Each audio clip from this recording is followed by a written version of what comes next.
e para acompanharem com muita atenção, porque agora a gente recebe o professor Luiz Marques para conversar um pouquinho aqui sobre a situação, não só do meio ambiente. Luiz Marques, hoje eu vou pedir para você falar um pouco da nossa cena política, para a gente começar aqui, aquecer os tamborins. Como é que você recebeu essa informação, por exemplo, da ABIN, né, dessas espionagens, né? É difícil para todos nós, né? Ter que encarar isso aí. Seja bem-vindo, querido Luiz Marques. Obrigado, Conde. Bom dia a todo mundo. Mais uma vez, um grande prazer aqui estar com você, Conde. Bom, o que veio à tona, aquilo que nós, de alguma maneira, já imaginávamos, já sabíamos, que o Bolsonaro é um montador de um Estado policial. E que teria, portanto, se fosse reeleito, se tivesse sido reeleito, nós estaríamos hoje numa situação realmente de uma ditadura policial terrível. Né? O que seria da Amazônia se ele tivesse sido reeleito, né? Isso para não falar, então, na questão ambiental, né? Porque aí, se você me provocar, não paro mais. Então, vai lá, vamos de ABIN primeiro, vai. Então, é isso, quer dizer, você tem uma situação que eu estava vendo agora o Tardelli falar um pouquinho antes de entrar aqui, a situação é essa mesmo, é uma situação completamente cheia de surpresas, né, surpresas a cada esquina, e você tem, no meu entender, se o governo Lula, não tomar iniciativas muito vigorosas, no sentido, não é o governo Lula, né? Na verdade todo o Estado brasileiro, porque isso inclui na primeira linha de frente também o judiciário, nós temos que pôr na cadeia essas pessoas. Não é? Quer dizer, o Brasil sofreu 25 anos de ditadura e não puniu ninguém que de peso. E o que nós estamos sofrendo hoje é a consequência disso. É a consequência do fato que os ditadores, todo o esquema da ditadura brasileira de 64 a 85, ficou intocada. Não é? E isso nos leva, então, a essa situação de hoje, uma situação que você tem que o tempo todo está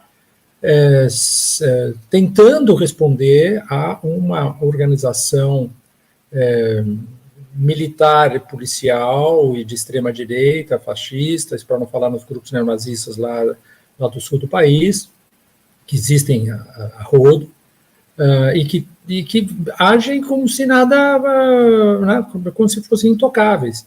Então, existe procedimentos democráticos dentro de todo o protocolo constitucional, etc., que permite e que mesmo obriga a punir essas pessoas.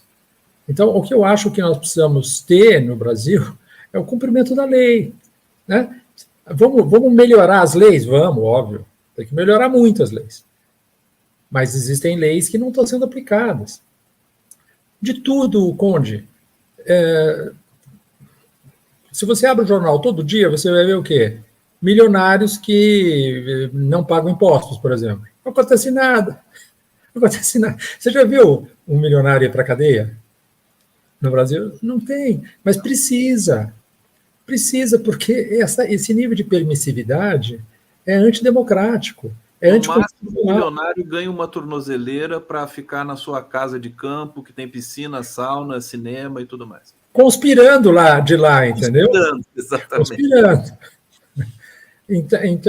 Então é isso, quer dizer, você pega, né, é meio transversal isso, né? Agora, claro que existem muitas. Falar é fácil, eu estou aqui na minha casa falando isso, é mais fácil do que se eu estivesse lá no Palácio do Planalto ou estivesse no Supremo Tribunal Federal. Existem pressões gigantescas na sociedade brasileira para que nada ocorra, a grande imprensa é enormemente responsável por isso. Você sente também, assim como eu sinto e muita gente que eu conheço, a incrível pressão que o presidente Lula tem que lidar diariamente por todos os lados, todos os flancos, para poder governar esse país?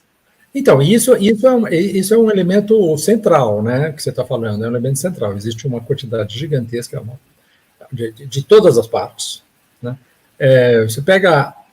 Eu fico muito impressionado com as manchetes dos jornais brasileiros, tipo Folha de São Paulo, Estadão, Globo, etc, etc. Depois você vai ler a notícia, não é bem assim. Mas quem é que vai ler a notícia? Quem vai ler a notícia é um punhado de pessoas. Quem lê é a manchete. E a manchete é sempre, quase que sem exceção, contrário ao Lula. Lula faz o programa lá de industrialização, a manchete da Folha de São Paulo. Tomadas medidas que nunca funcionaram. Aí você vai ler lá que aquilo é um detalhe, tem um pequeno problema que de fato ali... Entendeu? Mas a manchete é essa. Então, tudo, né, existe uma pressão gigantesca. Agora, no meu ponto de vista, mais uma vez estou dizendo, eu não estou na pele do Lula, eu não sou governo, é mais fácil falar do que estar lá, mas a lógica da conciliação é uma lógica que no Brasil ela não funciona. Ela não funciona pelo seguinte, você tem a Casa Grande e a Senzala. A Casa Grande, 400, 500 anos de Casa Grande, as pessoas, a elite econômica, financeira, sistema político, agronegócio, etc., etc., eles não têm na cabeça deles a ideia de negociação. Não existe negociação, nunca existiu no Brasil negociação. Então, quando você tem uma atitude de negociação, uma atitude conciliatória, você abre espaço mais para eles e faz com que essa ofensiva fique ainda maior. Então, claro, você precisa de ter uma experiência, uma sabedoria, saber conhecer o terreno de uma maneira, isso aí o Lula sabe fazer como ninguém, mas não pode ter uma atitude conciliatória. Tem que ter uma atitude firme, enérgica, quando possível e necessário, ofensiva. E eu nunca vi isso acontecer no governo brasileiro, e isso é extremamente prejudicial para o governo. A parte da direita, eles sabem muito bem disso e têm atitudes ofensivas. Claro. E como eles sabem que o Lula tem uma tendência conciliatória, eles não são conciliatórios do lado deles, ao contrário. Entendeu? Então, a elite brasileira quer tudo e não quer dar nada. Essa é a ideia sobre a qual eles estão alicerçados. Olha como eu fiz bem em trazer também essa pauta para o Luiz Marcos, porque você está dizendo coisas aqui importantes que só alguém com a sua sensibilidade, também de historiador da arte, poderia trazer com a sua vivência também, porque essa questão da negociação versus a imposição também, e da maneira como foi constituído esse governo Lula. Imagina passar tudo que o Lula passou, 580 dias preso, a perseguição que ele sofreu e sofre, recentemente lá no relançamento da Abreu e Lima, da refinaria em Pernambuco, ele disse, eu tive 590 capas de revista, 63 capas me chamando de ladrão, né? 13 horas de Jornal Nacional me chamando de ladrão, ele falou tudo isso lá, impressionante ele falar, mas ele não quer vingança, ele não quer nada. Ele não quer... É correto que ele não queira vingança, ele tem que aplicar a lei. Não é vingança, é lei. É lei. É lei, certo? É lei. Então, é isso, sabe? Quer dizer, um Estado democrático é um Estado em que a lei é cumprida. Um Estado democrático é aquele no qual você discorda da lei. Muitas leis, você discorda delas, você luta para que elas sejam revogadas, substituídas por outras, etc, etc. Isso é o Estado democrático. Agora, se a lei está lá, tem que aplicar a lei. Então, se você pegar qualquer elemento, tá certo? Pega o Plano Nacional de Reciclagem de Lixo, de Tratamento de Resíduos. Você vai ler a lei lá e vai ver o que as prefeituras no Brasil fizeram. Acontece alguma coisa com as prefeituras? Não acontece nada. Então, o que é? Aí tem aquele... então vamos dar mais 5 anos para...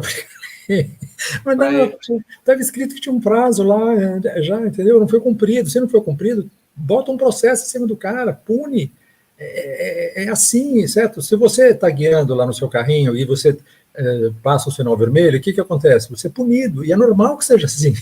Certo? Pode até ter injustiças. Mas a lei é essa, paciência. A lei né? só existe para um segmento da sociedade, o mais pobre. Fica acima da lei, entendeu? Quer dizer, como se explica que uma figura nefasta, como o Bolsonaro e a sua família, estejam aí. O Bolsonaro, pelo menos, foi declarado inelegível, mas ainda pode recorrer, você sabe, né? Pode recorrer ainda para o Supremo Tribunal Federal. E não acredito que vão revogar essa inelegibilidade dele, mas ele não. Ele tinha que estar na cadeia. Basta ver o comportamento dele, não falar nada, apenas da Covid. Quer dizer, o que ele fez na Covid e o que ele deixou de fazer na Covid, ele tinha que estar preso em qualquer país. Em qualquer país do mundo, ele estaria preso, cara. Agora, quando a gente pensa no Trump, a gente também dá uma, né, pensa assim, né? Mas Estados Unidos não são exemplo também para nenhum país. Não, lógico que não, mas veja, os Estados Unidos hoje, ele está à beira de uma guerra civil, que todo mundo diz, todo mundo sabe, não há mais denominador comum no país. Certo? Eu penso diferente de você pensa diferente de mim, mas existe um terreno comum. Não existe mais nada que é bipartidário nos Estados Unidos. Se eu sou democrata e você é republicano ou vice-versa, eu vou ter a posição contrária à sua por princípio. Então, não existe mais. Agora, existe uma coisa que eu ainda acho, nos meus... Hoje é sexta-feira, né? Hoje sou otimista, sexta-feira eu sou otimista. Eu ainda acho que a justiça pode, de fato, condenar o Trump. É um processo lento lá, etc. Ele aparelhou completamente a Suprema Corte, mas existe lá aquele Jack Smith lá, que é o procurador lá, esse cara é uma pedra no sapato dele, entendeu? É um cara inteligente, o cara está trabalhando, existem, não me lembro agora quantos, mas são dezenas de processos contra o Trump, e eu ainda acho que pode haver. No sistema político americano, o Trump ganha. Quer dizer, não sei. Ele ganha entre os republicanos, mas eu não sei se hoje o eleitorado americano vai votar majoritariamente. Ele se faz passar por vítima, né, de um processo persecutório. Exato. Agora, ficou tão evidente aquela história do 6 de janeiro do Capitólio, o Trump... Então, ordenando aquilo lá, quer dizer, a própria elite conservadora estadunidense também desacredita, fala, meu Deus do céu, o que a gente elegeu, né, para presidente da República? Ô Luiz Marques, antes da gente entrar no tema ambiental, que a gente precisa, eu estou te chamando hoje aqui para a gente atualizar as nossas preocupações e angústias com relação a isso, eu queria te fazer uma última pergunta com relação a essa cena política. Quer dizer, assim, a despeito de todo o ceticismo, eu estou insistindo muito nessa questão aqui com o nosso coletivo, com o nosso público, de não acreditar nas instituições, de não acreditar na delação do caso Marielle, de não acreditar que a investigação da BIM vai dar em alguma coisa, eles vão ser presos. Evidentemente, a gente tem subsídio para não acreditar em nada disso, que a justiça seja feita, mas nós não estamos num outro momento. Não sei, como é que você está sentindo? Quer dizer, a tentativa, pelo menos, de levantar os podres do governo anterior, que é uma coisa recorrente que vai acontecer até 2030 nesse país, né? Não seria um outro momento que a gente está vivendo, ou ainda a gente está tateando e espanando ainda nossas ações? Olha, Conde, eu tendo a concordar com você. Embora você, quando você fala isso, você tem uma tal experiência nisso, você segue tão de perto isso, que eu me sinto muito desinformado para, digamos assim, ter com você um diálogo de igual para igual. Você conhece esse assunto muito bem, você acompanha esse assunto muito bem. Eu acompanho no momento que eu leio o jornal, etc. Então, mas tendo a concordar com você que, efetivamente, hoje nós estamos num momento em que o Estado brasileiro foi desmontado, e esse primeiro ano do Lula é um ano de recuperação, leva muita porrada, está tateando. Então, a minha impressão é que, efetivamente, no segundo ano do mandato do Lula, nós vamos ter uma situação mais organizada do ponto de vista do governo, inclusive nesse aspecto que você está falando. Agora, eu acho que, de outro lado, e já transitando um pouquinho para outras questões, mas não ainda para a questão ambiental, a situação internacional hoje é tão tensa, ela é tão tensa, que isso, a meu ver, é extremamente prejudicial para qualquer governança, né? E no caso, a governança brasileira no governo Lula. É muito complicado hoje. Quer dizer, você pega o caso, por exemplo, de Israel, e você vê que o Brasil apoiou, portanto, a moção, o pedido de processo junto ao Tribunal de Justiça Internacional, e foi extremamente criticado, etc. Então, você tem hoje a questão internacional hoje está muito, muito, muito à flor da pele. E há uma espécie de realinhamento de forças em função muito dessa questão. A questão das guerras, né? E isso vai levar, inclusive, problemas muito grandes para a economia, eu acho, do Brasil. Não só do Brasil, do mundo todo. Quer dizer, o Brasil está até relativamente protegido em relação a essas questões, e né, historicamente sempre foi uma grande desvantagem nós estarmos tão isolados, digamos assim.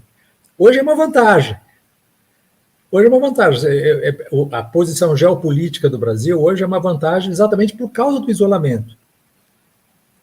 Então, se você morasse na Europa, ali na Alemanha, por exemplo, a ideia de que você pode sofrer uma bomba atômica de uma hora para outra... Eles sofrem muito mais, né? Sofrem muito mais, entendeu? Eles estão muito mais ali na zona de atrito, propriamente. O Brasil nunca esteve numa zona de atrito e hoje isso é uma vantagem para o Brasil. Quase que o Maduro conseguiu fazer uma zona de atrito aqui. Então, isso é uma bela coisa, né? Você vê, o Maduro fez uma bobagem lá, tá certo?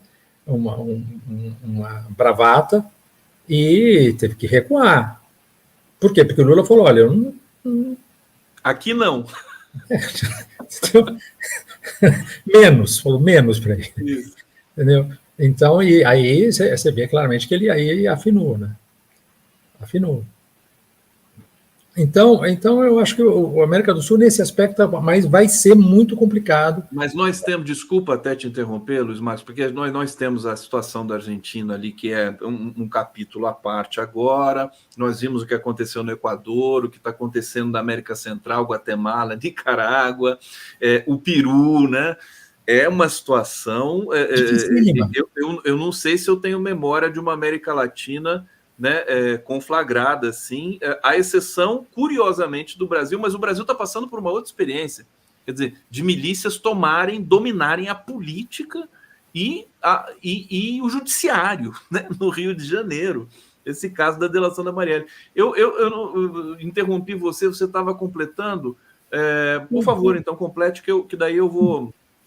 Não, eu acho que sim, quer dizer, é uma situação, no caso da Argentina, porque eu acho que é o mais evidente, né? Mas você vê que é uma situação muito também de despreparo do Estado para aplicar a lei.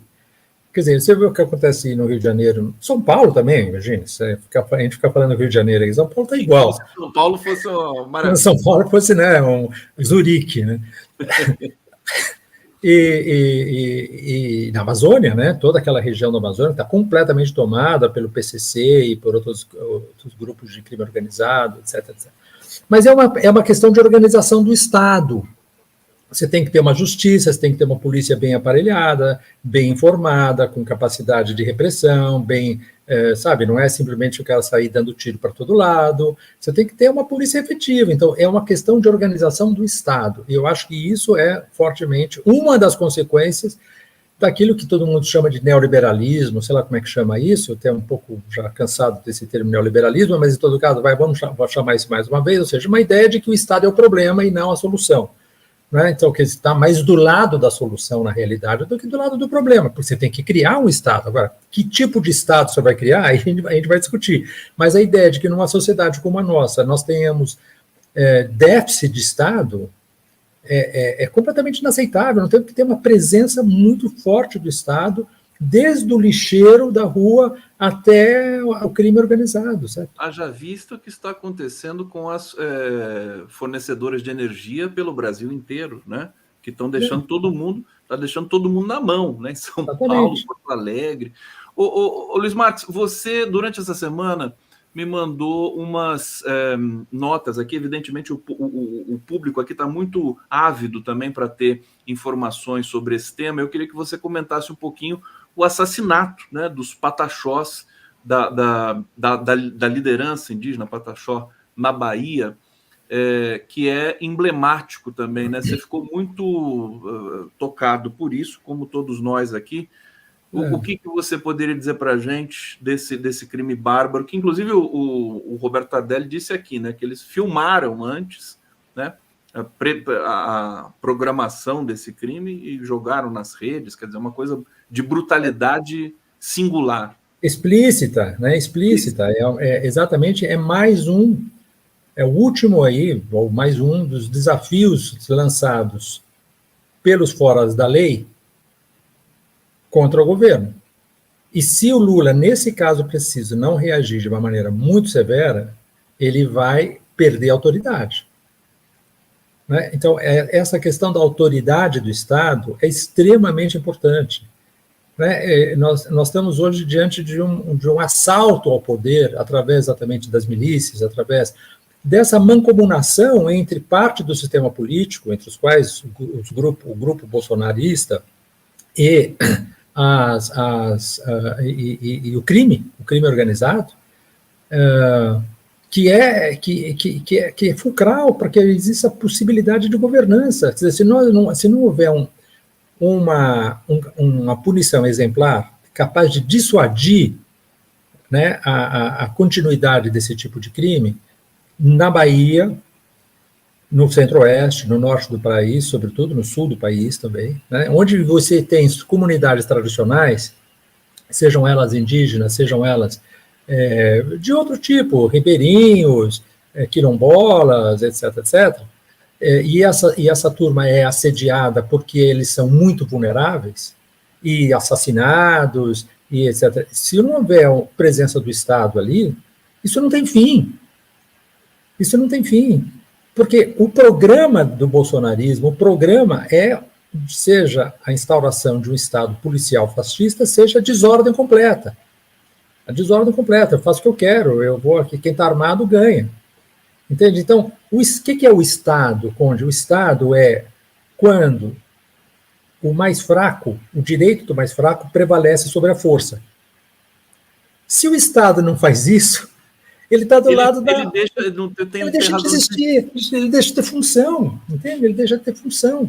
Então, aí tem uma responsabilidade do Estado para punir exatamente o crime, que é um crime que, né, ninguém precisa ser Sherlock Holmes para saber quem é que cometeu o crime. Como você disse, está filmado. Está filmado, certo? Então, ali já tem uma confissão de culpa. É só prender. Agora, por que não precisa prender, gente? Agora, o cara tem um vínculo lá, entendeu? Eu achei a reação do Jerônimo, do governador da Bahia, extremamente fraca. Fraca, ele deu uma coletiva, né? Pô, gente, isso é inaceitável. Entendeu? Obrigado por ter me dito que isso é inaceitável. E o que você vai fazer em relação a isso? Entende? Então, isso parece que prenderam aí 2 pessoas, não sei, mas alguma reação parece que já foi esboçada. Mas isso tem que ser desmontagem, tem que ser uma intervenção. E, pô, sabe, aqui, né? Aqui entre nós e a torcida do Flamengo, tá certo? O senhor Rui Costa foi governador da Bahia de 2015 a 2022 e é o ministro-chefe da Casa Civil, tá certo? Então, sabe... Existe uma forçação de barra de normalidade, como se tudo isso fosse... isso tem desde... Eu acho que isso tem a ver também, o Marx, né, com a ação do governo no território Yanomami, que foi exemplar, diga-se de passagem, naquele momento, só que depois foi interrompida e os Yanomami estão lá de novo, todos... De novo, tá certo? De novo. E aí o Lula ficou bravo, né? Quer dizer, as pressões que a gente falou, e ordenou ali Sônia Guajajara, Marina Silva e Silvia Almeida para irem para lá para constatarem, verem com os próprios olhos, para ver o que estava acontecendo ali. É dramático. Mas, Conde, quando um funcionário do IBAMA começa a fazer greve, é porque a situação está muito ruim. Porque esses caras são os abnegados, entende? São os caras que abraçam, sabe, vestem a camisa de uma maneira como poucos funcionários públicos no Brasil. Quando eles chegam à conclusão de que não existe outra solução se não fazer greve, é porque o governo tem que imediatamente tomar as medidas necessárias para melhorar, abrir concurso. Você tem um déficit de funcionários do IBAMA gigantesco, e esses funcionários estão mal assessorados do ponto de vista da força policial, e até mesmo no limite militar. Porque eles são recebidos a bala lá. Só atualizar essa questão. Ele não é um policial, entende? Eles estão em greve até hoje, né? Paralisação de fiscais ambientais completa 3 semanas, com 90% de adesão. Parece que tem uma reunião marcada para os próximos dias aí, para tentar resolver. Quer dizer, dramático, realmente, com tudo que o Brasil está sofrendo. Sabe? Diga. O Lula tem que chamar a Marina Silva, tem que chamar o Ministério do Planejamento e falar assim, olha, resolvam essa questão do ponto de vista salarial, resolvam do ponto de vista da abertura de concurso público, nem sei quem tem que tomar essa iniciativa, estou pensando que a Marina Silva vai ver que nem é, mas alguém, a autoridade competente tem que abrir concurso e falar quantos vocês precisam, quantos funcionários vocês precisam, porque isso é prioridade do Brasil, gente, é prioridade do Brasil. Entende? Então, dá para resolver tudo ao mesmo tempo? Não dá, mas vamos resolver as prioridades. Uma das prioridades primeiras mesmo é essa, certo? É a questão de você ser capaz de restaurar a autoridade do Estado na Amazônia. Luiz Marques, vamos para a questão da Amazônia. A gente teve dados aí alvissareiros, né, do governo, depois de um ano, diminuiu muito o desmatamento, foi uma redução realmente que foi recorde, a despeito de o Cerrado ter aumentado também terrivelmente o desmatamento nesse processo todo. Bahia, novamente a Bahia. Novamente a Bahia. E você, verdade, a gente precisa pegar no pé né, o PT. Porque é o lugar que mais houve desmatamento do Cerrado foi na Bahia. Há 17 anos, né? Precisamos fazer essa cobrança mesmo. E você também, os dados do ano mais quente da história do planeta, né? Nesses últimos tempos, os eventos extremos que nós estamos vendo aqui no Brasil, que está acontecendo no Rio Grande do Sul e tudo mais, acabou ficando ali numa zona de muita instabilidade climática. Como é que você...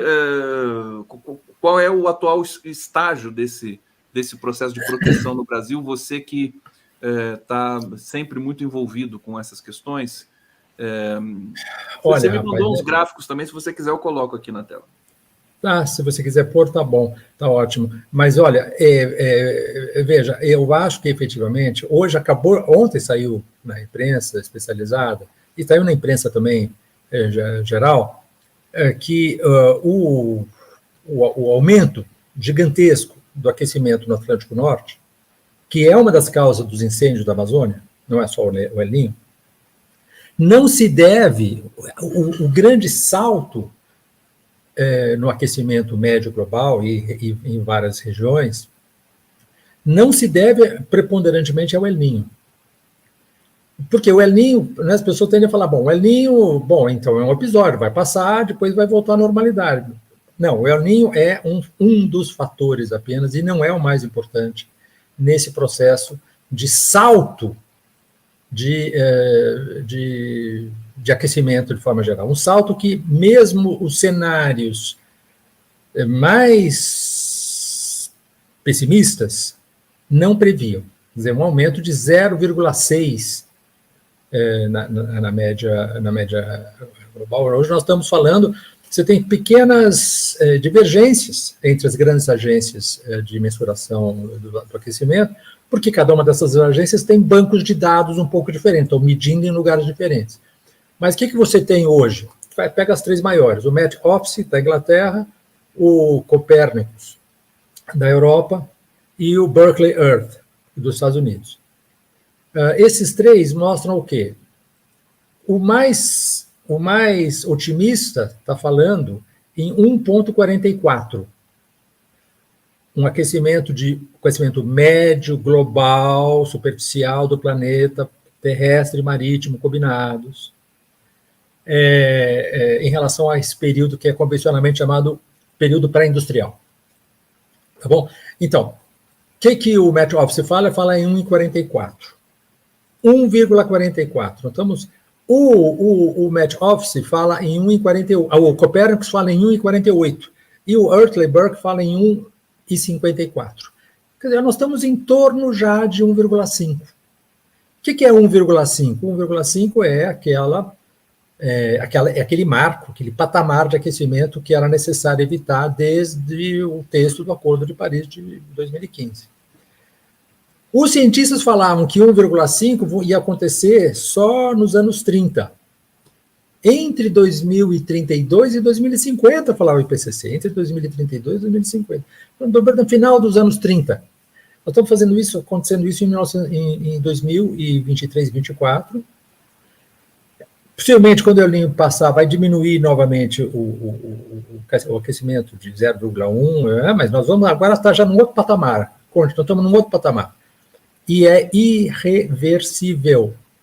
Irreversível. Então, o que a gente tem que entender, e a gente não está entendendo, é que agora vamos dizer assim, as metas explodiram.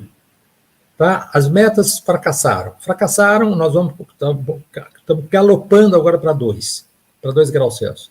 O que nós temos que pensar agora é o seguinte: tudo é necessário, tudo é imprescindível para que a gente diminua a aceleração desse processo. Nós temos que desacelerar esse processo, porque a gente tem que ganhar tempo para se adaptar. O tempo é a variável mais importante na adaptação. Tá certo? O tempo. Você quer mudar algum hábito na sua vida, fundamental, que você está com algum problema. Se você fala, amanhã eu vou mudar, você não vai. Mas se você fala, daqui a 2 anos eu vou mudar esse hábito. Aliás, o José Mujica diz que a gente não trabalha por dinheiro, a gente trabalha por tempo. Por tempo. Exatamente, tá certo? Trabalha para a gente ter tempo. A gente precisa de tempo. E como é que você tem que fazer para ter tempo? É pisar no freio. Você vai bater naquele muro, cara, não tem jeito. Agora, se você bater a 60 por hora, 50, 40, 30, é uma diferença brutal. E isso que eu estou falando é 0,1 graus Celsius a menos do aquecimento. 0,2 graus Celsius do aquecimento. Porque agora é uma curva, não é uma linha reta.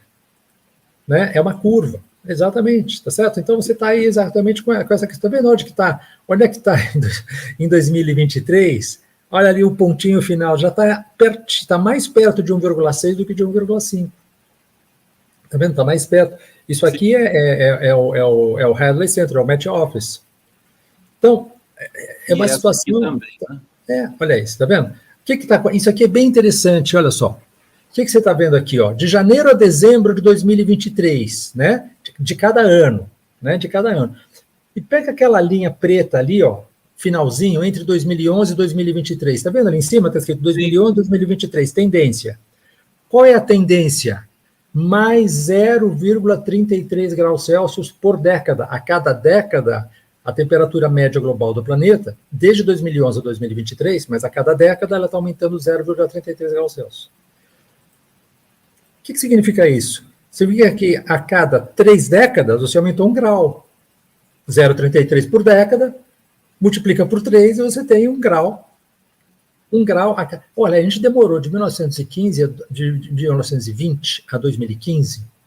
1920 a 2015, quase um século, certo? Quase um século. Quase um século. Para aumentar 1 grau. Agora, a cada 3 décadas, a gente aumenta mais 1 grau.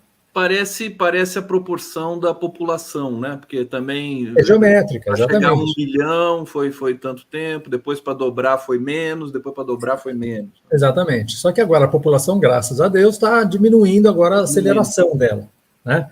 Então, esse aspecto, pelo menos, está mais sob controle. Mas a questão do clima, não. Isso aí, sabe, você soltou o cavalo, cara. Agora, para você se segurar, o negócio, você tem que tomar medidas muito mais graves. Né? Luiz Marques, deixa eu atualizar um dado aqui com você, porque quando você falou para mim que o Brasil, que o agronegócio é o principal responsável pelas emissões no Brasil, para mim foi uma novidade. Quer dizer, como o Brasil tem a matriz energética limpa, né? Acho que é a maior percentual. Mais ou menos limpa, razoavelmente. Mais ou menos, não, continua sendo uma das mais, talvez a mais limpa do mundo, né? 80%, uma coisa assim. Dependendo do tipo de hidrelétrica, mas vamos lá. Tudo bem. E agora, mas no mundo são os combustíveis fósseis. No Brasil, o agronegócio, no mundo são os combustíveis fósseis, é isso. Agora eu não tenho o dado preciso, mas é da ordem de 70%, 75%, 72%, dependendo do ano, 70%, 72%, 74%, das emissões de gases de efeito estufa brasileiras provém do desmatamento e da mudança do, como é que eles chamam? Eles chamam de uma maneira eufemística, mudança do uso do solo. Ou seja, tinha uma floresta lá, agora você está pondo pasto ali, tá certo? Você mudou o uso do solo, como eles chamam, tá certo? Isso é para, né, é uma linguagem completamente eufemística. Desmataram, basicamente foi isso que aconteceu, desmataram. E também o gado, porque o gado é enorme, 70% a 80% do desmatamento da Amazônia, historicamente falando, desde os anos 70 até agora, desde 85 pelo menos até agora, mais de 80% é para abertura de pastagem. Você põe um boizinho lá.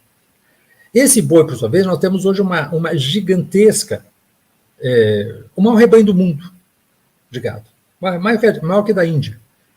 O IBGE fala em 224 milhões de cabeças de gado, tem mais gado do que gente. Esse gado que votou está hoje, que está cada vez mais concentrado na Amazônia, no norte do Cerrado e na Amazônia, esse gado emite uma coisa chamada metano. Atividade inteira, são ruminantes lá, fica lá fazendo aquele negócio lá, tem uma atividade entérica lá que eles chamam, um rumen, e esse rumen aí vai virar metano. A gente também, quando a gente solta pum, a gente solta metano também, só que o nosso punzinho é pequenininho perto do deles, entendeu? Então, o que acontece? A gente tem hoje o grande fator, né, o que você tem que atacar para resolver a questão é você sair dessa dieta de carne. Tem gente que consegue, tem gente que não consegue, tem gente que gosta muito de carne. É uma questão muito difícil do ponto de vista do consumidor, porque o hábito alimentar é uma coisa que você adquire muito criança, e é muito difícil mudar. Blá, blá, blá. Mas diminui, cara. Se você não consegue parar, diminui. Porque 70%, 80% da carne produzida no Brasil é consumida por nós. Por nós, quero saber quem? Para aqueles 10, 20, 30% que tem dinheiro para comer carne. Aliás, tem um estudo também de que os mais ricos emitem muito mais. Muito mais. Né? Você pegar, né, a figurinha mais simples é aquela 10% da população mais rica emite 50%. E os 50% mais pobres emitem 10%. Né? 10 para 50, 50 para 10. Né? Aí varia um pouquinho de ano para ano, mas essa é a fórmula mais simples, vamos dizer assim, para entender o tamanho da encrenca. Então, são os ricos no Brasil, claro, que comem carne, a classe média mais abastada,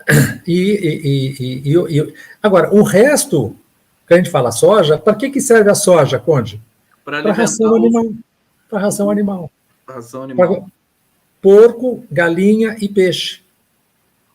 Né? Fora do Brasil. Aí o Brasil consome 20% só, é o contrário. 80% da soja do Brasil é exportada, vai em grande parte para a China, vai para a Europa, vai para o Oriente Médio, vai para os Estados Unidos, inclusive.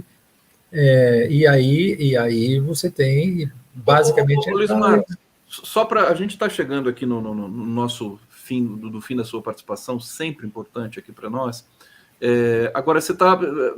É aquela questão, o neoliberalismo, o capitalismo, está no DNA dos seres humanos, dos sujeitos, essa degradação com o planeta. Quer dizer, e as COPs e os debates internacionais tampouco estão chegando, resvalando nessa questão central, né? Eu queria que você falasse um pouco do Brasil, assim, quer dizer, no Brasil... As coisas estão caminhando? Olha, Conde, tem esse plano plurianual aí até 2027, foi publicado aí recentemente, a imprensa, a Daniela Chiaretti fez um artigo lá no Valor, muito bacana. É um plano muito bonito, está correto aquele plano, entendeu? Acho que nas linhas gerais, você tem um plano plurianual, você tem uma presença transversal do Ministério do Meio Ambiente, a questão realmente de mudar a matriz de uma maneira mais sustentável, etc. Você está apresentando o plano. Agora, vamos ver se o plano vai ser implementado. Né? Eu acho que, do ponto de vista do esforço do governo de criar um plano plurianual, né, o que ele chama de PPA, aí, parabéns, tirar o chapéu. Foi um trabalho, foi feito, existe, tem resultado, tem meta, tem controle, tá, agora... Bacana. E tem uma coisa interessante, né? Até 2030, colocar 12 milhões de hectares, 120 mil quilômetros quadrados de reflorestamento, que era um compromisso de Estado do Brasil lá em 2015 no Acordo de Paris. Foi feito alguma coisa até agora? Sério. Mas agora estão falando que vai rolar, né? Que vai rolar, que vão fazer isso. Então vamos ver, porque o Brasil precisa efetivamente restaurar 120 mil quilômetros quadrados. O que é? É metade do estado de São Paulo, não é o Oceano Atlântico, não, entendeu? Metade do estado de São Paulo. Se você conseguir restaurar isso, mas restaurar de verdade, não é para plantar eucalipto, restaurar a floresta, já é um esforço. O Brasil, quando eu falo, termino com isso, o Brasil é o país mais importante do mundo. É o país mais importante do mundo em termos de biosfera. É a mais rica biosfera do planeta. É a maior quantidade de espécies endêmicas que só existem aqui em relação a qualquer outra região do mundo. Não diga, o Luiz se ufana do seu país, não é isso, não. O fato é que esse território aqui, ao qual nós damos o nome de Brasil, é o território mais importante do mundo em relação... Então, a responsabilidade do Brasil é gigantesca em relação a isso. Não é como o Uruguai, que eu adoro, mas o que aconteceu no Uruguai não afeta o planeta, você entende? Agora, o que acontece no Brasil afeta o planeta inteiro, cara. Então, é muito, muito importante. E o problema do Pantanal precisa ser atacado. O Pantanal é a maior concentração de espécies de aves do mundo, rapaz. Sabe, a gente não está sozinho no planeta, a gente está dividindo isso aí com outras espécies, pô, e a gente está achando que... Parece que a ficha, o Luiz Marques, está caindo lentamente. Parece que deu uma acelerada, né? Porque passou a participar das agendas aí dos chefes de Estado, mas existe uma hipocrisia muito grande ainda nisso. Deixa eu trazer participação do público aqui. Edson Antunes está dizendo: a justiça no Brasil é de conveniência, lei tem. É verdade, né? A lei tem, só que não é cumprida, né? Exatamente. Fátima, aqui, amei o convidado. Obrigado, Fátima. O Luiz Marques aqui, sempre bacana.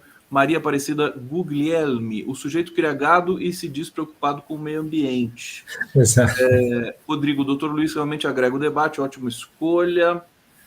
Verônica Conde, o que aconteceu com o buraco da camada de ozônio? Por que não morremos devido ao aerosol? O buraco da camada de ozônio, ele começou a reduzir, né? E depois... Como é que está isso? Um processo muito longo, ele reduziu, mas agora parou de reduzir e voltou a crescer ainda de uma maneira episódica. Está vendo momentos em que ele aumenta mais, então aquela tendência, que era uma tendência linear de diminuição, foi interrompida. Tem várias hipóteses em relação a isso, inclusive a produção desses aerossóis exatamente clandestinos, que foram detectados, por exemplo, na China, etc. Mas agora, eu não conheço o assunto suficiente para poder responder com propriedade disso. Verdade aqui. Eletra Silva está dizendo: sou vegetariana há 4 anos, quando aposentei, larguei peixe, que era a carne que eu comia. Manuel João, professor Dr. Luiz Marques, pôs o dedo na ferida ao dizer que milionário não vai para a cadeia, justamente essa barreira que impede o Brasil de se desenvolver. O Haddad está tentando taxar os mais ricos, aliás, aprovou a reforma tributária. Um escândalo, entendeu? A expressão é um escândalo. Você vai querer parar com a desoneração daqueles setores, né, o Luiz Marques? Eles gritam, eles ficam histéricos, se jogam na parede, a imprensa ajuda, né? É uma coisa, é até divertido se não fosse trágico. É vingança, é revanchismo, eles falam. Revanchismo. Coitado dos milionários, eu fiquei com tanta pena dos milionários. Tão perseguidos. Tão perseguidos, né? Fazer um movimento, Milionários Unidos, né? Exatamente.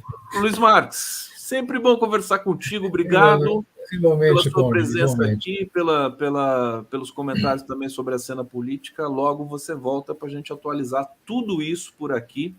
Quero dizer para você que estou sempre à disposição também para os temas que você quiser trazer, quiser divulgar. Vou fazendo isso, Conde, vou fazendo isso. Muitíssimo obrigado, gente.